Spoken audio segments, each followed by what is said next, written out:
মুহূর্তে আরএনবি নিউজের যারা যুক্ত হয়েছেন, পরবর্তীতে যারা যুক্ত হবেন তাদের সকলকেই আমন্ত্রণ। নতুন সরকার, ত্রয়োদশ জাতীয় যে সংসদের ভোটের মাধ্যমে যে সরকার এসেছেন, বিএনপির নেতৃত্বাধীন যে সরকার, তারেক রহমানের নেতৃত্বে মোট 50 সদস্যের মন্ত্রিসভার সদস্য নিয়ে মূলত এই নতুন সরকারের যাত্রা শুরু হলো। এবং এই যে নতুন যে মন্ত্রিসভা, সেই মন্ত্রিসভার শপথ রয়েছে বিকেল 4টায়। এই 4টার শপথে মূলত কারা কারা থাকছেন এই মন্ত্রিসভায়, এবং মূলত বিএনপির নেতৃত্বে এই যে 50 যে সদস্য, তাদের মধ্যে কে কে থাকছেন তাদের যদি একটু আপনাদের জানাই। যে প্রথমেই রয়েছেন মির্জা ফখরুল ইসলাম আলমগীর, তিনি ডাক পেয়েছেন এবং বিকেলবেলার যে শপথ অনুষ্ঠান সেখানে তিনি থাকছেন।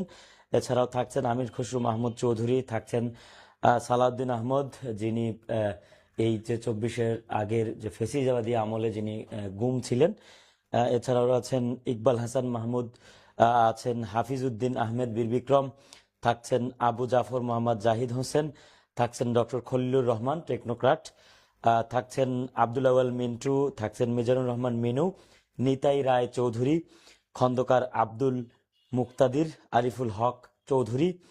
এছাড়াও থাকছেন জহিরুদ্দিন স্বপন, থাকছেন মোহাম্মদ জসিম আমিরুর রশিদ, থাকছেন আফরোজা খানম, থাকছেন আসাদুল হাবিব দুলু, যিনি লালমনিরহাটের সংসদ সদস্য, থাকছেন মোহাম্মদ আসাদুজ্জামান, থাকছেন জাকারিয়া তাহের, থাকছেন দীপেন দেওয়ান, থাকছেন আনম এহসানুল হক মিলন, যিনি এর আগে হেলিকপ্টার নিয়ে নকল প্রতিরোধে মাঠে নেমেছিলেন, থাকছেন সর্দার মোহাম্মদ সাকাওয়াত হোসেন, থাকছেন ফকির মাহমুদ আনাম, এছাড়াও থাকছেন শেখ রবিউল আলম। এই যে মন্ত্রী পরিষদে মূলত এই 24 জন মন্ত্রী থাকছেন, এবং এছাড়াও 25 জন প্রতিমন্ত্রী, 24 জন মন্ত্রী এবং তারেক রহমান সহ মোট 25 জন মন্ত্রী তো নিয়ে থাকবেন, এবং এছাড়াও 25 জন প্রতিমন্ত্রী পদমর্যাদারও থাকছেন। আমি একটু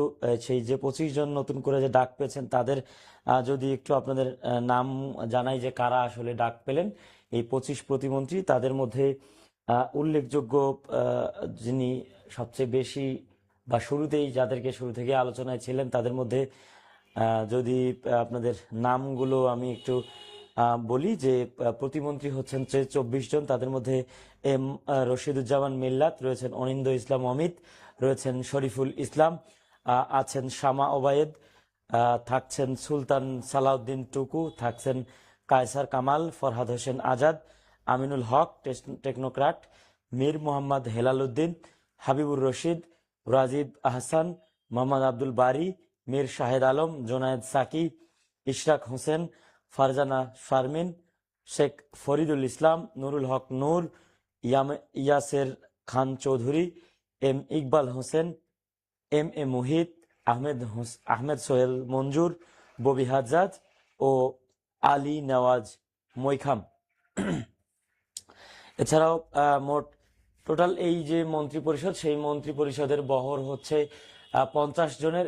এই 50 জনের মধ্যে 25 জন পূর্ণমন্ত্রী এবং 24 জন প্রতিমন্ত্রী সহ প্রধানমন্ত্রী হচ্ছেন তারেক রহমান, এবং তার নেতৃত্বাধীন থাকছে অন্য এই যে মন্ত্রণালয়, সেই প্রতিরক্ষা মন্ত্রণালয়। তো মোট মিলিয়ে বলা চলে যে এই যে নতুন সরকারের বহর হচ্ছে 50 জন মূলত সদস্যের এই মন্ত্রী পরিষদ সদস্য। এবং এই যে আগামীর যে মন্ত্রী পরিষদ, সেই মন্ত্রী পরিষদের যারা সংসদ সদস্য হিসেবে শপথ সেটি কিন্তু নিয়েছেন, এবং এই সংসদ সদস্যের মধ্যে শপথ নিলেও 2টি করে শপথ নেবার কথা ছিল, তবে 2টি শপথের একটি শপথ নেয়নি বিএনপির নেতৃত্বাধীন যারা রয়েছেন তারা। এছাড়াও স্বতন্ত্র হিসেবে 2টি শপথের যে একটি শপথ সেটি নেননি রুমিন ফারহানা। এর মধ্য দিয়ে বোঝাই যায় যে আসলে এই যে সংস্কার পরিষদের যারা থাকবার কথা, তাদের মধ্যে বিএনপির যারা, তারা আসলে থাকছে না। এবং জুলাই গণ অভ্যুত্থান পরবর্তী যে আকাঙ্ক্ষা ছিল, সেই আকাঙ্ক্ষার মূলত 11 দলীয় যে জোট, তারা স্বাক্ষর করলেও বিএনপির যারা রয়েছেন তারা স্বাক্ষর করেননি। তো এরই মধ্যে আসলে বোঝাই যাচ্ছে যে নতুন যে সরকার গঠন হয়েছে সেই নতুন সরকারের শুরুতেই কিন্তু দেখছেন আপনারা কিন্তু যে এই যে মন্ত্রী পরিষদ তারা আসলে কে কি করবেন, কে কিভাবে ডাক পেবেন নিবেন এবং কারা কিভাবে এগিয়ে থাকবেন। তো মন্ত্রী পরিষদের যে শপথ অনুষ্ঠান, এই শপথ অনুষ্ঠানে এনসিপির যে 6 জন নতুন এমপি রয়েছেন তারা ঘোষণা দিয়েছেন যে তারা মন্ত্রী পরিষদ সভার শপথ অনুষ্ঠানে থাকছেন না। তো এই মিলিয়ে সবশেষ তথ্য আমার হাতে ছিল এখন পর্যন্ত, সর্বশেষ আপডেট এই।